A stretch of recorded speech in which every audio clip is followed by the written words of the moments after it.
এই পথ যদি না শেষ হয় তবে কেমন হতো তুমি বলো তো। এই কি পথ শেষ হয়ে গেল নাকি বন্ধ হয়ে গেল যাবি না। আপনার বাইক যদি মাঝপথে এইভাবে বন্ধ হয়ে যান তাহলে আপনি কি করবেন বলে দিচ্ছি কয়েকটি টিপস, যেটা আপনার জন্য উপকার হলেও হতে পারে। পুরো ভিডিওর সাথেই থাকবেন।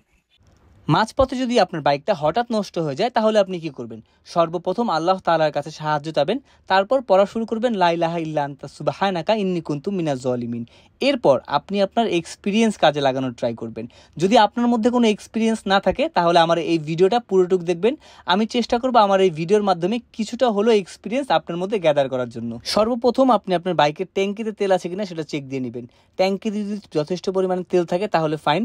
চলে যাবেন আপনার বাইকের স্পার্ক প্লাগে অনেক সময় অতিরিক্ত পরিমাণে কার্বন জমে, যার জন্য কিন্তু বাইক স্টার্ট হতে চায় না বা বিভিন্ন ধরনের প্রবলেম করে। যদি আপনি প্লাগ খুলতে পারেন তাহলে সেটা খুলে পরিষ্কার করে নেবেন। এরপরে খুব গুরুত্বপূর্ণ একটি পয়েন্ট, সেটা হচ্ছে বাইকের এয়ার ফিল্টার। আমরা অনেক ভদ্রলোক আছি যারা বাইকের সিট কাভারের নিচে অনেক ধরনের পলিথিন রাখি, বাইকের পেপারস রাখি অথবা কোনো কাপড় রাখি। সেই কাপড়, পলিথিন অথবা পেপারস যেটাই হোক না কেন, সেটা কিন্তু এয়ার ফিল্টারের মুখের দিক, মানে যেখান থেকে এয়ার ফিল্টার বাতাস টানে সেইখানে কিন্তু ওই কাপড়টা অথবা পলিথিনটা প্রবেশ করে, যার ফলে কিন্তু আপনার বাইকের এয়ার ফিল্টার যথেষ্ট পরিমাণে বাতাস টানতে পারছে না, আপনার বাইকটা কিন্তু বন্ধ হয়ে যাচ্ছে। এটা অনেক গুরুত্বপূর্ণ একটা পয়েন্ট। দয়া করে কেউ বাইকের সিট কাভারের নিচে এই ধরনের কিছু রাখবেন না। বাইকের ট্যাঙ্কের ভিতরে কিন্তু মাঝে মাঝে গ্যাস জমা হয়, সেই গ্যাসটা যদি বের হতে না পারে তখন কিন্তু বাইক বন্ধ হয়ে যায়। সো যদি এরকম কখনো প্রবলেমে পড়েন যে বাইক স্টার্ট হচ্ছে না, বাইকের ট্যাঙ্কিটা খুলবেন। বাইকের ট্যাঙ্কিটা খুলে বাইকের ট্যাঙ্কিটা দুই একটা ঝাঁকা দিবেন, মানে ভিতরে যদি কোনো গ্যাস থাকে সেটা বের হওয়ার সুযোগ করে দিবেন। তারপর আবার বাইকটা স্টার্ট দেওয়ার চেষ্টা করবেন। লাস্ট আর একটা পয়েন্ট শেয়ার করছি, সেটা হচ্ছে বাইকের যে একটা কয়েল আছে, ইগনিশন না কিগনিশন, আমি এটা বলতে পারি না, এই বিষয়টা বলো তো। এটা হচ্ছে ইগনিশন কয়েল। হ্যাঁ, এটাতে হচ্ছে আপনার গাড়িটার কারেন্টটা সাপ্লাই করে। আপনি আগে সর্বপ্রথম এটা কিক মানে দেখবেন যে এটা হচ্ছে কারেন্টটা সাপ্লাই করতেছে কিনা। যদি না করে সেক্ষেত্রে আপনি সারাদিনও স্টার্ট ধরাতে পারবেন না, কারণ আপনি বুঝে নেবেন, কারণ আপনার বাইকের ইগনিশন কয়েলটা কেটে দিবে। সেক্ষেত্রে আমাকে বাইক ঠেলে সার্ভিস পয়েন্টে।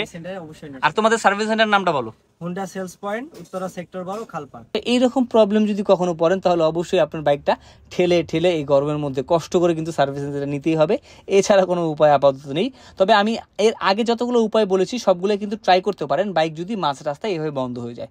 সো ধন্যবাদ এতক্ষণ পর্যন্ত আমার এই বক শোনার জন্য। যদি কোনো কারো উপকৃত হয় আমার এই ভিডিও দেখে অবশ্যই ভিডিওটাকে লাইক দিয়ে যাবেন, অথবা ফেসবুক ইউটিউব চ্যানেলটাকে সাবস্ক্রাইব করে যাবেন। সালামু আলাইকুম, ভালো থাকবেন সবাই। আর নতুন নতুন ভিডিও দেখার জন্য অবশ্যই কেমনে কি সাথে থাকবেন। আল্লাহ হাফেজ।